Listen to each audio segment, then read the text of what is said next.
আসসালামু আলাইকুম। প্রতিবাদ কণ্ঠ টেলিভিশনের পক্ষ থেকে সবাইকে স্বাগতম। আপনাদের সাথে আছি আমি মফনুর আলম। নবীজি সাল্লাল্লাহু আলাইহি ওয়াসাল্লাম কে কটূক্তিকারী শুভজিৎ রায় গ্রেপ্তার, বোচাগঞ্জ থানার ওসি প্রশংসিত। দিনাজপুরের বোচাগঞ্জে মহানবী হযরত মুহাম্মদ সাল্লাল্লাহু আলাইহি ওয়াসাল্লাম কে নিয়ে কটূক্তি করার অভিযোগে শুভজিৎ রায় নামে একজনকে গ্রেপ্তার করেছে পুলিশ। জনগণের দাবির প্রেক্ষিতে 8ই এপ্রিল মঙ্গলবার সকাল বেলা বোচাগঞ্জ থানার officer incharge OC Mohammad Hasan Zahid সরকারের নেতৃত্বে বীরগঞ্জ থানার সামনে বাসস্ট্যান্ড এলাকা থেকে তাকে আটক করা হয়। প্রযুক্তি এবং গোয়েন্দা সোর্স ব্যবহারের মাধ্যমে খুব অল্প সময়ের মধ্যেই অভিযুক্তকে শনাক্ত ও গ্রেফতার করতে সক্ষম হন তদন্তকারী দল।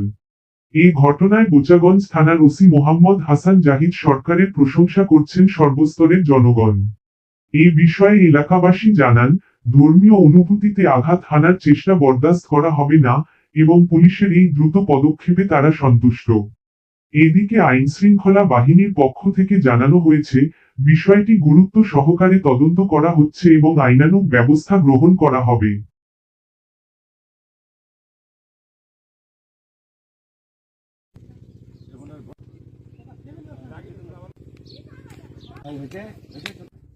বিসমিল্লাহির রহমানির রহিম।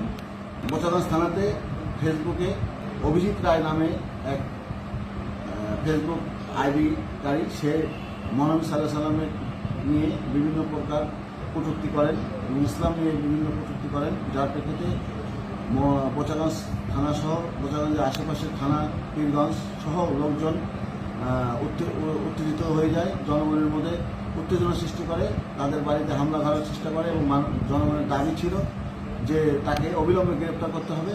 বোচাগঞ্জ থানা অনেক অক্লান্ত পরিশ্রম এবং মোবাইলের প্রযুক্তির মাধ্যমে তাকে আমরা গ্রেপ্তার করতে সক্ষম হয়েছি।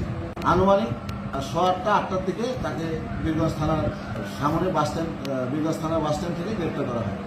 আমি বোচাগঞ্জবাসীকে বলবো, কোনো প্রকার এটা নিয়ে কোনো জায়গায় কোনো হামলা বা কোনো ভাঙচুর বা তাদের বাড়িতে কেউ যাতে যে না গিয়ে ভাঙচুর করে, এটা আমার অনুরোধ সবার প্রতি। আমরা আইনের শাস্তি অবশ্যই নিশ্চিত করব, দেশের প্রচলিত আইনে তার শাস্তি নিশ্চিত করা হবে। মাধ্যমে